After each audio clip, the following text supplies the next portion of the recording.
की जर ताईंचं पुनर्वसन या ठिकाणी जर विधानसभेच्या आज झालं नाही तर इथून पुढे आम्ही भारतीय जनता पार्टीला मतदान करणार नाही। कारण की फक्त काय वापर करून घ्यायचा ठरवलाय का? अंगावर आलं तर शिंगावर घ्यायची आमची तयारी आहे। एवढे मात्र सगळ्यांनी भूमिका घेण्याची गरज आहे। आदरणीय दिनूभाऊंनी आता एक मागणी केली की ताईंचं पुनर्वसन करावं। खरंच ताईचं जर पुनर्वसन विधानसभेच्या आज जर नाही झालं तर भारतीय जनता पार्टी काय जे कोणी सत्तेत असतील त्या कोणालाही आम्ही मतदान करणार नाही। कारण की आमचा फक्त काय वापर करून घ्यायचा ठरवलाय का? कुठपर्यंत आम्ही तुमच्या पाठीमागे राहायचं? महाराष्ट्रात सगळ्यात कमी मताने 2 नंबरची जागा आपली बीड जिल्ह्याची पडली। त्याची काय पार्श्वभूमी, ती कशामुळे पडली हे सगळ्या महाराष्ट्राला नव्हे देशाच्या पंतप्रधानालाही माहित असेल। परंतु आम्हाला एकच सांगणं आहे, भाऊंनी जी मागणी केली ती रास्त आहे, परंतु जर ती मागणी आम्ही काय स्वतः तोंडाने अशी निषेध करून मागणार नाहीत।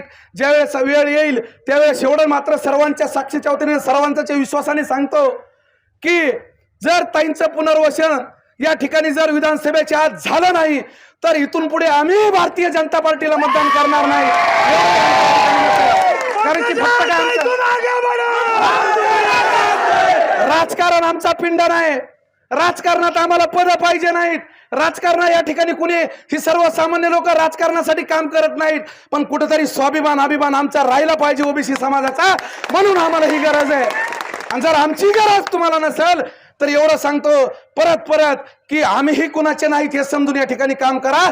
तुम्ही तुमचे आम्ही आमचे ह्या पद्धतीने आम्ही काम करू। आणि परत एकदा पोलीस प्रशासन असेल, महाराष्ट्र सरकार असेल, महाराष्ट्राचे सर्व लोकप्रतिनिधी असतील यांना कळकळीची विनंती करतो की ज्या पद्धतीनं हे ठिकाणी द्वेष निर्माण करायचं, दोन जातीमध्ये भांडण निर्माण करायची आणि आपली राजकीय पोळी भांडायची, ह्या पद्धतीनं या ठिकाणी काम चालू दिसतंय, ते काम तुम्ही तात्काळ थांबवलं पाहिजे। प्रशासनाची सरकारची जबाबदारी आहे। आमचं कुणाचं काही कुठं चुकत असेल, कुणी आमचे हे करत असतील तर त्याला आम्ही अर्ध्या रात्री तुमच्यापाशी घेऊन येऊ। त्याचं चुकलं तर त्याला माफीच मागायला लावू, त्याच्यावर कडक कायदेशीर कारवाई करायला लावू। परंतु कुठंतरी कुणाच्या तरी सांगण्याहून आणि कुठंतरी आपलं साधतंय राजकारण याच्याहून जर आपण या ठिकाणी कुणाला पाठीशी घातलं तर ठीक आहे, तुमचे 5, 4, 10 वर्ष निघतील, पण पुन्हा आयुष्यभर पिढ्यानं पिढ्या तुम्हाला ह्याचे परिणाम भविष्यात भोगावे लागतील, एवढं या ठिकाणी समजून घ्या। त्यामुळं खूप काही आता सगळ्यांनी मार्गदर्शन केलंय। भविष्यात आता वैजनाथराव शिंदे असतील, सर्व मार्गदर्शकांनी कुठंही कसल्याही प्रकारचे आपण स्वतः कुणाला काही खवळायचं नाही, काही वाईट कमेंट टाकायचीही नाही, परंतु अंगावर आलं तर शिंगावर घ्यायची आमची तयारी आहे। एवढी मात्र सगळ्यांनी भूमिका घेण्याची गरज आहे।